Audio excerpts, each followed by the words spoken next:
All right, good evening, everybody. My name is Kelvin, and you're welcome this evening to Wellness360 with myself, Dr. Kelvin, and we have an amazing guest ready to share with you and I some details about Shisha. I mean, it's something that is taking over the world pretty much. A lot of our youth and old people are indulging in it without necessarily knowing what the consequences are. And so this evening, what we are going to try to do is we're going to try and address a few obvious issues and also some hidden truths as well, so that by the end of this session, by the end of this program, you will be well educated about the pros and cons about Shisha. If we look back a bit in history, we realize that Shisha is actually something that was quite common in the Arabian, among the Arabs, and people of the desert tribes, and they've been engaging in Shisha smoking as part of their culture. But as the world has become a global village, a lot more people have been introduced to Shisha, and so a lot of us are indulging in it. And so this evening, we're going to try and dissect some of the issues with respect to Shisha. And we have an amazing gentleman who is ready to share with us his insight into this very subject. And he's actually a colleague medical practitioner as well, and currently based in the UK. And he is indeed he's the right person because he's actually a public health specialist, which means that anything that the public needs to know regarding health, he's the person to go to. And so this evening we are joined by my good friend, Dr. Victor Tosu, who, as I said, is a public health specialist, but he's also a general practitioner specialist registrar, currently operating in the UK, as I mentioned earlier. And he's going to join us. He's going to share with us a few things about this issue of Shisha. And so I'm hoping that at the end of this session, all your questions would have been answered or would have been addressed. And then if you have any other questions that have not yet been addressed, you can also go ahead and drop it in the comment section. If you're joining us on YouTube or if you're joining us on Zoom, you can drop your questions as well. So stick and stay. It's going to be an awesome discussion. So Victus, if you can hear me, let's see your face at this point. Can you hear me, Victus? Yes, I can hear you. Hi, everyone. Lovely to be. Great. Good to have you here, my boss. How's the weather up there? Well, the UK weather is so unpredictable.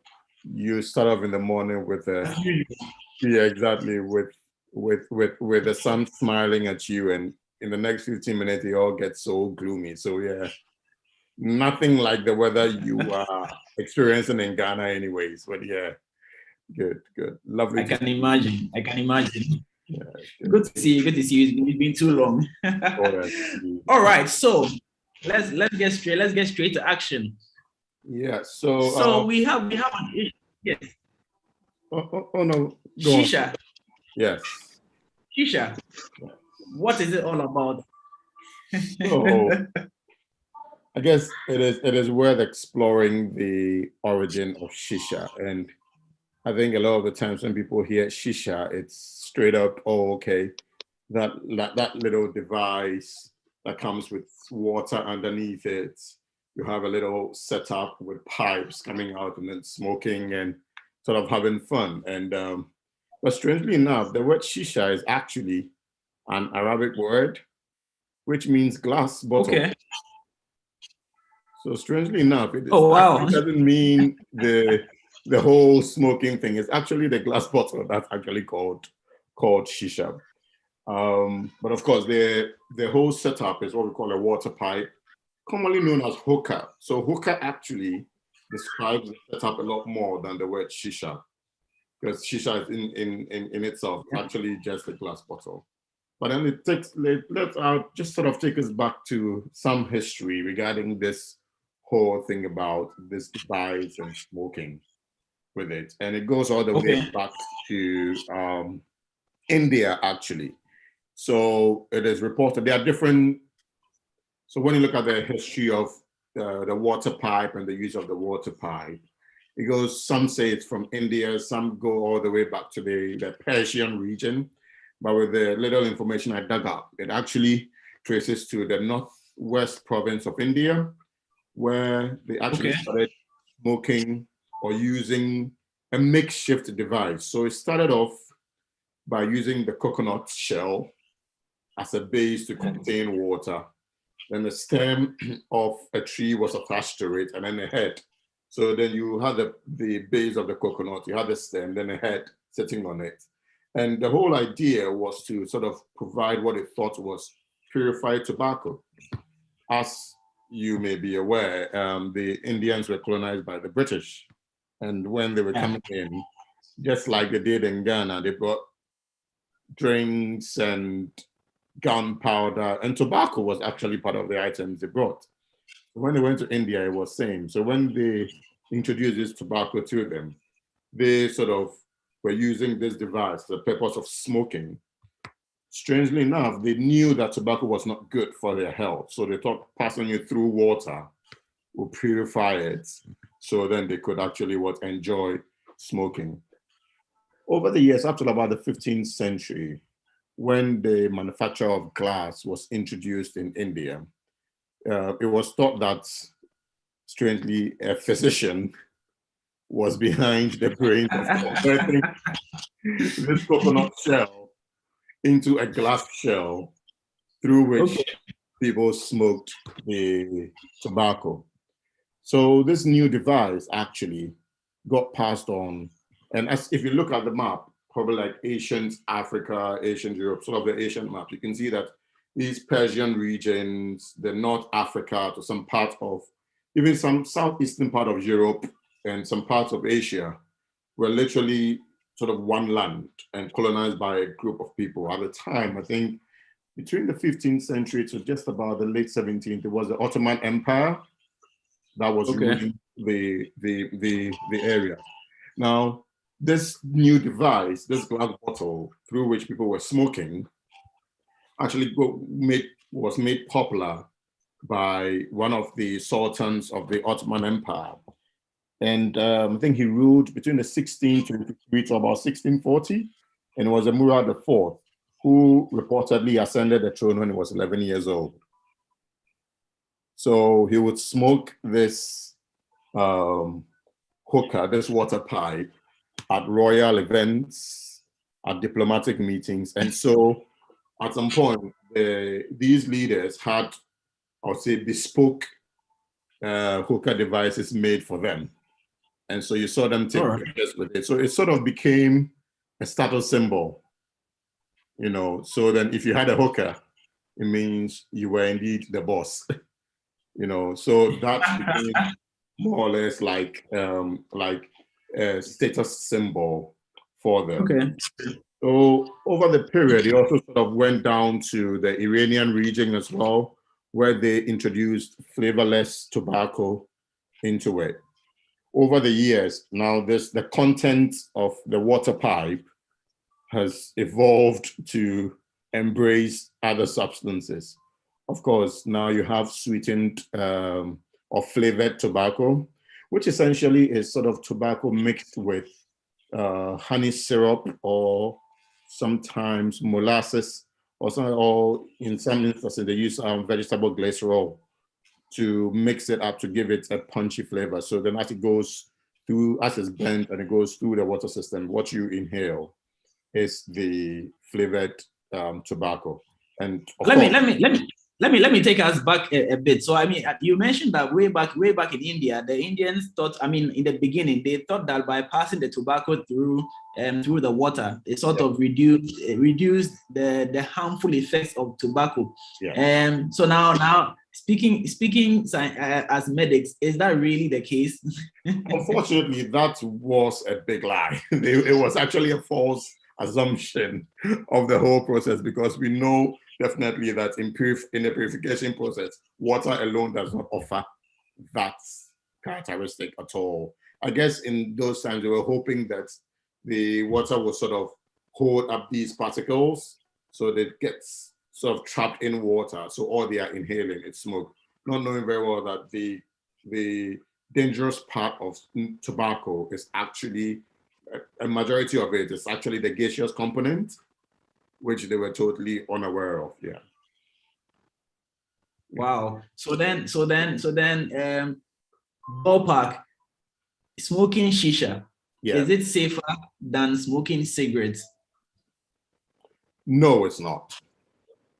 Actually, I think that smoking shisha is a lot more dangerous than smoking cigarettes or tobacco or cigars. And that's the the deception with smoking shisha. So, say if an individual goes to buy a box of cigarettes, that will contain about 20 sticks, isn't it? And of Okay. course, Yeah. once you buy the box of cigarettes, you have a warning on it that smoking kills. So one way or the other, you open the pack and you're sort of, okay, yeah, I'm smoking, it kills. You do maybe 5 sticks, you go like, okay, maybe I should stop for today. In a way, knowing the number of sticks in the box sort of prompts you to say, you know what, maybe I'm doing this too much. You want to know what it is with shisha or hookah, let me put it that way.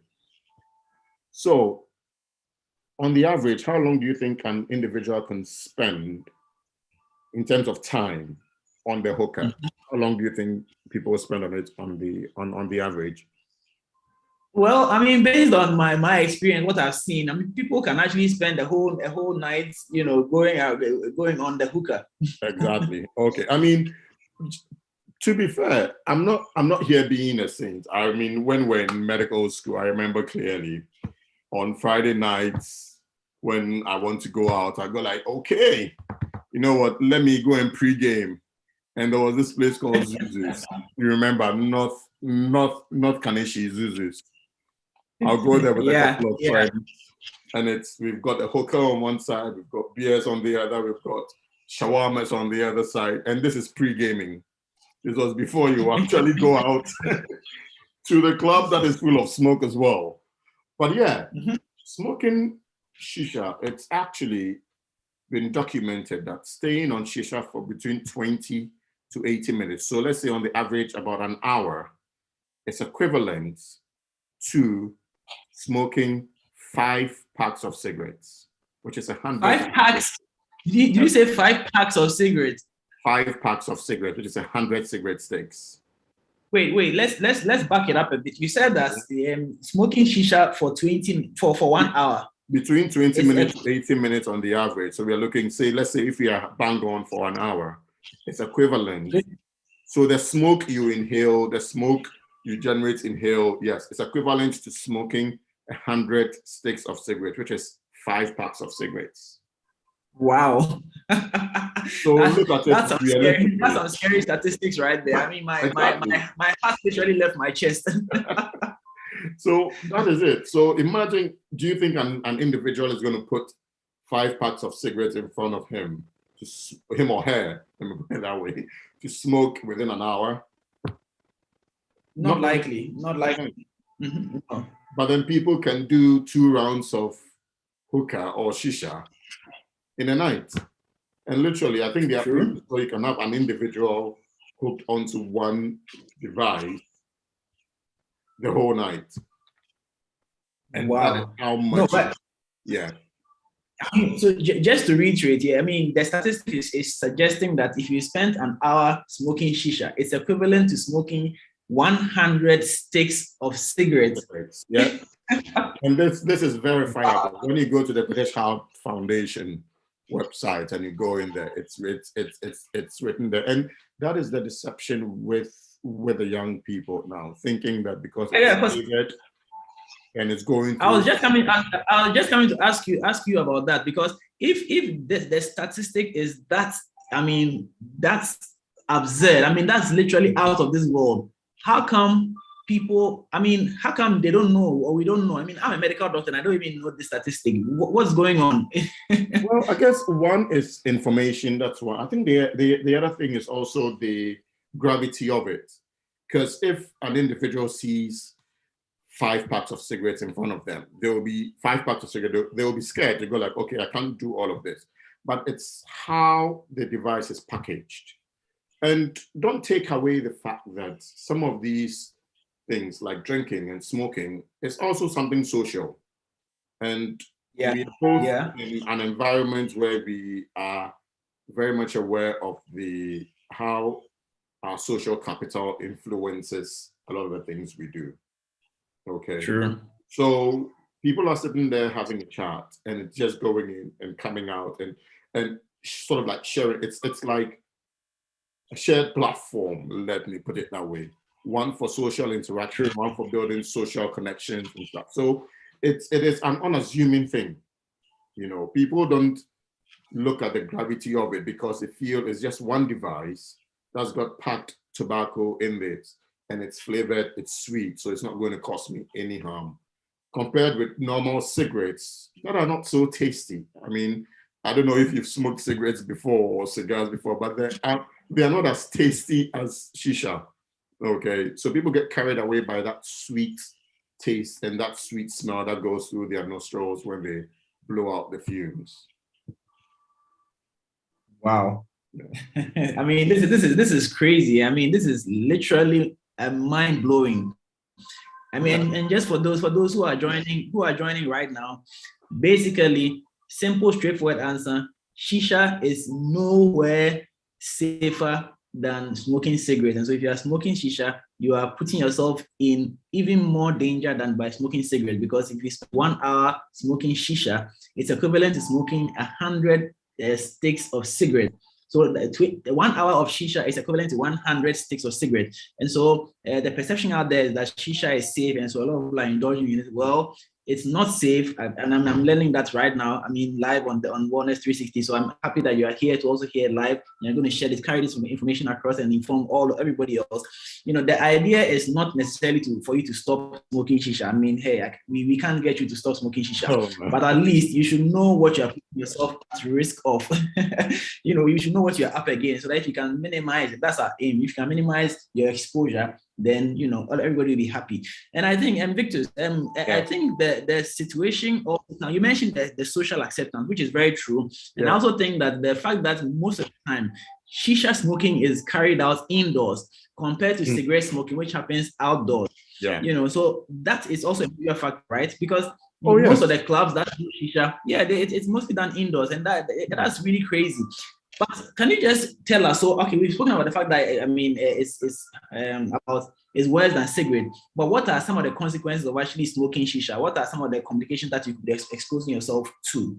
So, like you said earlier, people compare shisha to smoking cigarettes. Okay, to some extent, they are actually cousins because the active ingredient, but then they are cousins, but actually shisha is the more dangerous cousin who comes in as a wolf in a sheep's clothing. True. No, true. Because the active ingredient is tobacco. All right, and in tobacco you've got nicotine, which is the addictive agent. Okay, now some of the toxins that are produced from smoking tobacco include carbon monoxide, tar, dangerous things like lead and arsen. And these are, as doctors we know, are very dangerous to the lungs. Okay. Sure. The whole setup of the water pipe and the hooker was to trap these agents. But then, as research has shown over the period, this is virtually not happening. It doesn't happen. The water doesn't trap any toxins at all. So you're invariably smoking 100 cigarettes at a sitting when you're doing a shisha for about an hour. Okay. So now we know nicotine in itself is very addictive. All right. In as much as it doesn't necessarily cause harm, and I use that word with caution, harm, but it does have a very addictive effect. Okay.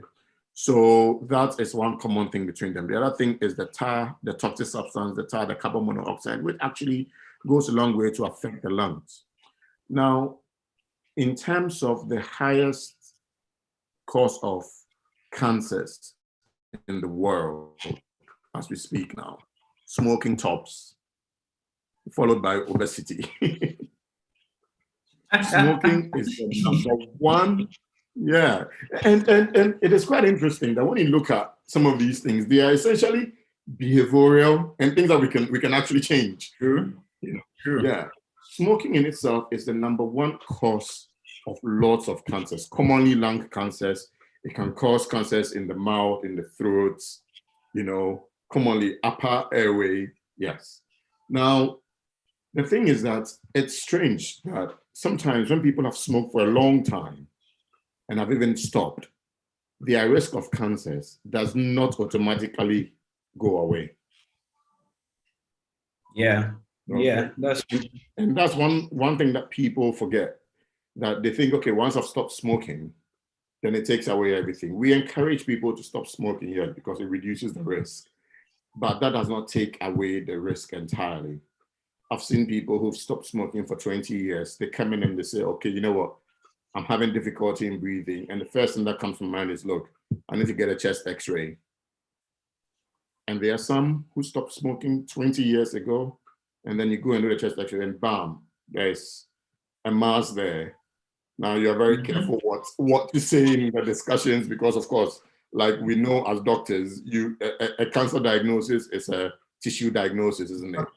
You just can't tell somebody, oh, you've got cancer. No, exactly. So, and that's the big thing that a lot of people tend to worry about. Now, there is also, of course, other chronic health conditions that are associated with smoking. All right. So sometimes some people are asthmatic, may not know they are asthmatic. They smoke, and because of the effect of the toxins in the tobacco, sort of causing, like we both know, some changes along the lining of the lungs, cause them to secrete more fluids into the small pockets of the lungs, and so then reduces sort of the capacity of the lung to expand, and then they tend to have loads and loads of phlegms, and it's something that we call bronchiectasis, isn't it? Then they produce lots and lots and lots of fluid. Then in some people, because of all of these damage going on, their lungs are unable to expand fully as well. So they may not necessarily produce fluids, but the lung function is actually compromised. So they have things like obstructive airway disease, like asthma and COPD. So is there any good thing from smoking shisha? I mean, it's like you're just giving us that consequence. Honestly, apart from before you answer that question, if you are in the audience, if you are listening or watching this on YouTube or on Zoom, and you have any positive feedback regarding how shisha made you feel, please put in the comment section. Let's know some good stuff about shisha. But Victor, let me revert back to you. No, I think that you can't take away the social context in which these things are done. And I'm not going to sit here and say I have smoked hookah or shisha before, and it was all in the social setting. And I've met people, interacted with people, and social capital is an essential part of our existence. Okay. But apart from the social capital, I ask myself, what other benefits does this give? And I've looked deeply, and I would say zero. There are dire health consequences of smoking shisha. Dire consequences. And we are looking at both short-term conditions, long-term conditions, like cancers and chronic obstructive airway disease that we call COPD. And these conditions can actually just make your life so miserable. Very, very, very, very, very miserable. I mean, these are people whose life, the quality of their lives have actually been reduced just because you can't breathe. Imagine going up and down the stairs, and just by the time you get to the top end, you just can't breathe. You have to pause to take a deep breath in. You have to use inhalers to help you breathe. You can't exercise. It does decrease an individual's quality of life. Worst case scenario is the cancers. And of course, I mean, with the diagnosis of cancer, one literally it is a death sentence in some countries. Others, at least, you are supported to some extent. And I think it is wise to consider individual circumstances. But on the whole, smoking shisha is equivalent to smoking or the dangerous cousin of smoking cigarettes. And the consequences of smoking is the same. Yeah. And then I mean, of course, there are things like high blood pressure, hypertension that is associated with smoking as well.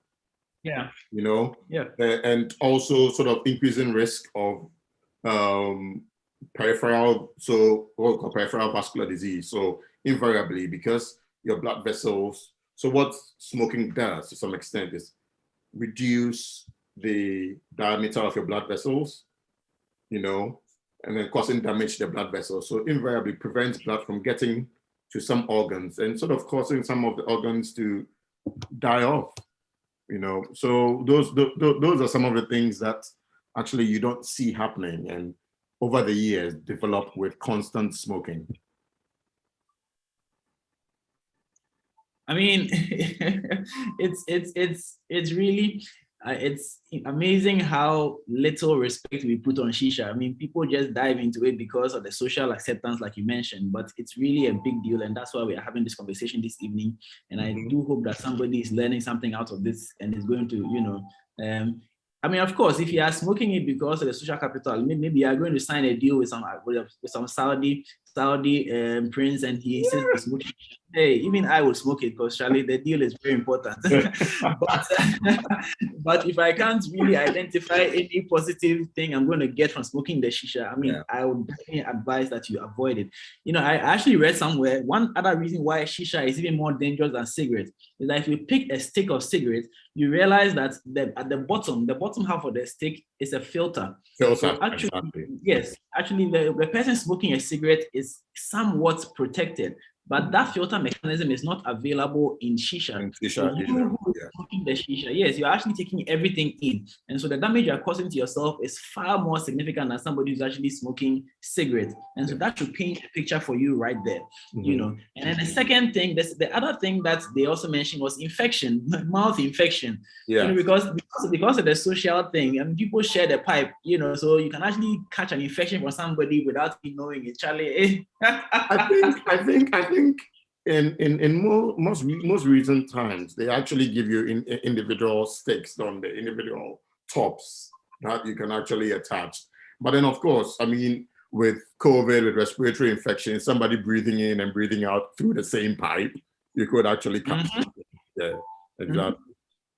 And then, I mean, it is one thing not to forget about it also sort of not the aspect of passive smoking.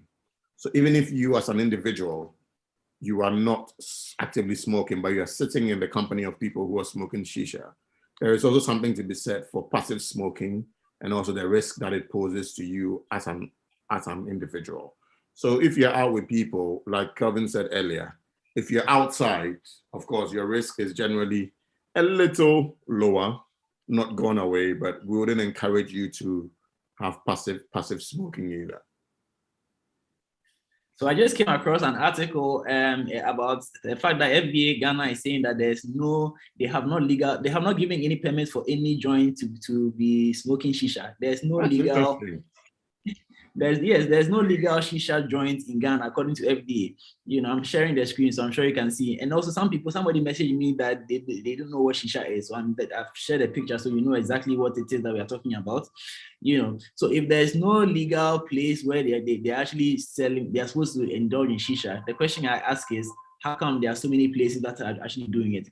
I guess that question we can't answer it. The two of us cannot answer it. So well, I guess do we have to send a text to the IGP who is going around doing a level of cranking on the streets? Maybe because the interesting thing, I have personally had to intervene in a place. I mean, this was actually in an afternoon. I was meeting. I met a couple of friends in a restaurant.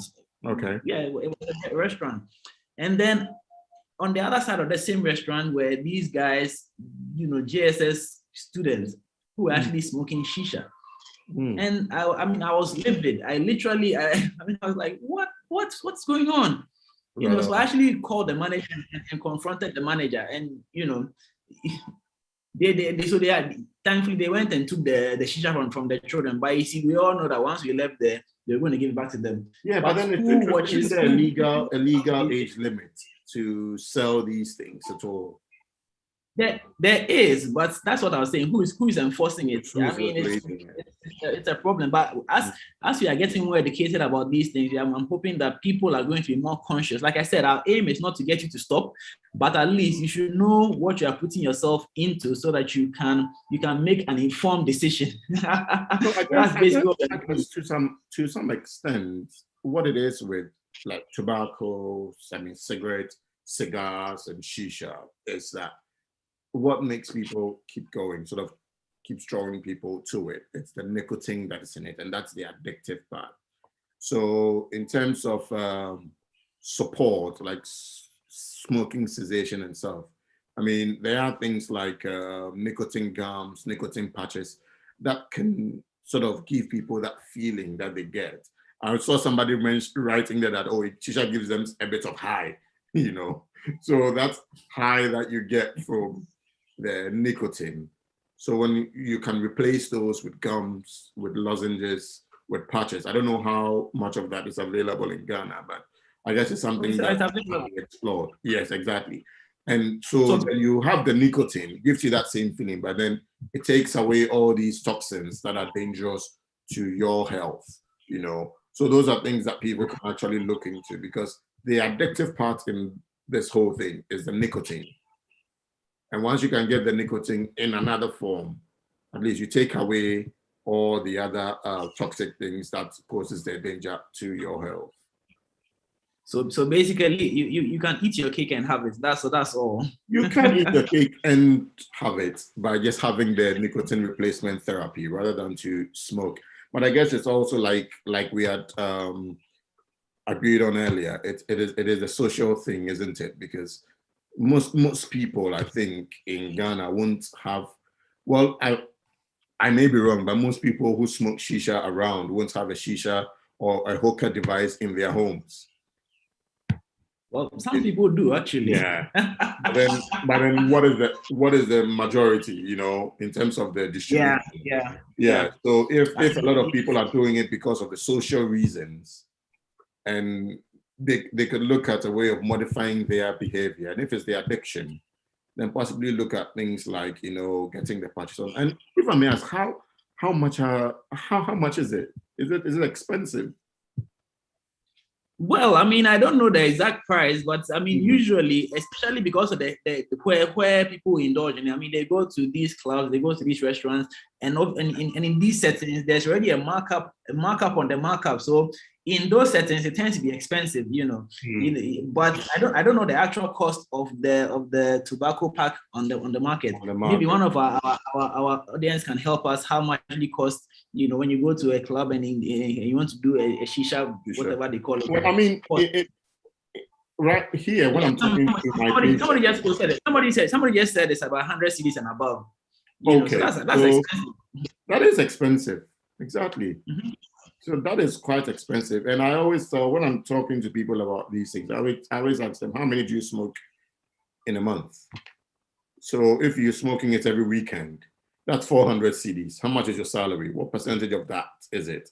And sometimes when you get people to think about it that way, they tend to sort of reflect on their lives and go like, oh, you know what, I may be spending too much money on this, you know, and then sort of look at ways of modifying their behavior so they can actually stop smoking. So, and I guess it's also the way we present it to people. It's to have a discussion with them, because some people are just addicted, and once somebody's addicted to something, it is not easy for them to stop. It's sort of to negotiate with them on how to sort of slowly wean themselves off it. Okay. So it is a very, you know, I mean, interesting discussion to have with people, especially those who take it every day. But for those who take it just for social reasons, once a while, it's not really, it is not a great thing, because the effects of smoking at later times in your life, it is just horrible. I mean, I hate to say it, when you look at Ghana's population, and someone may misconstrue this, but most people will die off at what, 60? Yeah, 65 maybe, right? That's the life expectancy. That's the life expectancy. Here you see people at 80, 90, I have 93-year-old, 95-year-olds walking into the consulting room. And these people come in and you literally can hear them wheezing their life out, like literally cannot breathe. You speak to them, oh, I stopped smoking 20 years ago, 30 years ago, but they still are experiencing the consequences of those prolonged periods of exposing their lungs to smoke. And it's just horrible. I mean, it's rather unfortunate that people do not live long in Ghana for us to see the effects. But once you're exposed to the effects of smoking, you actually would think twice about it. And some of the diseases are horrible to get. In fact, in some cases, I see some patients, and sometimes you wish they had actually had cancer and died, rather than to be living with a horrible or sort of really bad COPD, that's chronic obstructive airway disease that they are actually experiencing. It is a horrible. Anyway, guys, so if you are on this live and you have any question you want to ask, this is the time for you to ask. So please drop your questions in the comment section so I can transfer. I can read it out to Dr. Victor, Dr. Tosu, and then we can address it quickly before we wrap up. We have about 4 more minutes to go. So if you have any question, please drop it in the comment section now so that we can address it quickly. This has really been a gloomy eye opener. A gloomy eye opener. Small shisha we want to smoke and enjoy. Oh, but it is the reality that shisha smoking is not a good thing. It's not a real thing. No. It's not something that you want to be indulging in, because the setting where we smoke the shisha, the fact that it's a social thing, and you see, once the thing is social, you don't even realize how much you're actually taking in. And it's not just you. When you inhale, you blow out, the next person inhales and blows out. So you are a primary, you are exposed primarily, and you're also exposed secondarily. And so you have the worst of both worlds, and there's no filter mechanism. So you are taking it all in literally, and because you spend longer time being exposed to this smoke, and in that setting, a lot of things can go wrong for you much, much faster. And so we really have to pay attention to these things. Indeed, shisha is also addictive because it's the same tobacco, and the tobacco has the same nicotine. And so do not forget that fact, because sometimes you feel as if you want to go and do it. It's not you talking, it's the nicotine that's pushing you. So really, you have to have that at the back of your mind as well. And then seek help. There's help available. There's help available to help you deal with the addiction so that you can overcome it. It's very possible to overcome it. But by all means, do something about it. Don't just be following the crowd in quotes and get yourself into trouble, because this is Ghana. This is Ghana, and we don't have the facilities that are available in the UK where and so if you are totally right. I mean, we do have a dedicated stop smoking service. So literally, you can get people to go there where they can get nicotine replacement therapy, even to the extent that pregnant women who are smoking are supported. There are medications that sometimes we can use to actually support people if the nicotine replacement therapy is not working. There are different levels of medication. So there are actually systems in place here to support people, which I know quite well it's not available in Ghana at all. So then it is an important thing. And just avoid it. And most of the services are even free. They don't even pay for it out of pocket. Exactly. You don't pay for it. Well, you have to do cash and carry. Pay for it from our taxes anyways, which are horrendous. Yes. Yeah. Yes, well, that's why I said they don't pay for it out of pocket. Out of pocket. They paid for it a long time ago. Yeah. But if you're in Ghana and you have to pay everything out of pocket, you do not want to be. Yes, you don't want to be indulging in some of these things, especially from a position of ignorance. Because if you don't know, and then you get the consequences, it's even more terrible, because then you are blaming yourself and questioning yourself and all that. Now after this session, you cannot just indulge in shisha for indulging sake. Make sure that after you have indulged in the shisha, there's a Saudi prince who's giving you a deal right there. If there's no deal, please walk away. There's a question. Let me quickly drop. I don't quite get the question. It's coming from Edward Dagajo. He says, "Is infusion better than smoking?" I don't know what that means. Please, Edward, can you clarify that question for me quickly so that we can address it before we wrap up? And Dr. Tosu, you were saying something. No. Let's get the clarity, a more sort of some clarity with the question. Yes, the question is infusion better than smoking? I don't quite understand that. Can you clarify for me, Edward? But that's the reality. If there's a deal to be signed and then the condition is to smoke shisha, like I said, even I would try it. But if there's no deal involved and it's just for social acceptance there, I mean, I'll try and avoid it, because the consequences, the cost far outweigh the benefits. It does. I mean, the consequences are just horrible. I mean, this morning I just had a discussion with a max fast surgeon, sort of talking about even things like a hoarseness of an individual's voice for 3 weeks in a smoker. It's something that everyone will actually be worried about because it's actually a risk for throat cancer. So literally, if you're a smoker and you come with certain things, we literally are like, okay, is it cancer? Is it cancer? I mean, imagine just one activity of smoking just sets everybody's lights like that, you know. Blinking. It's just you. Anyway, just Edward has come with a clarification. He's asking, is when you infuse nicotine into food, is it better than smoking it? So I don't know about infusing nicotine into food, but what it is that nicotine, yes, is a component of tobacco.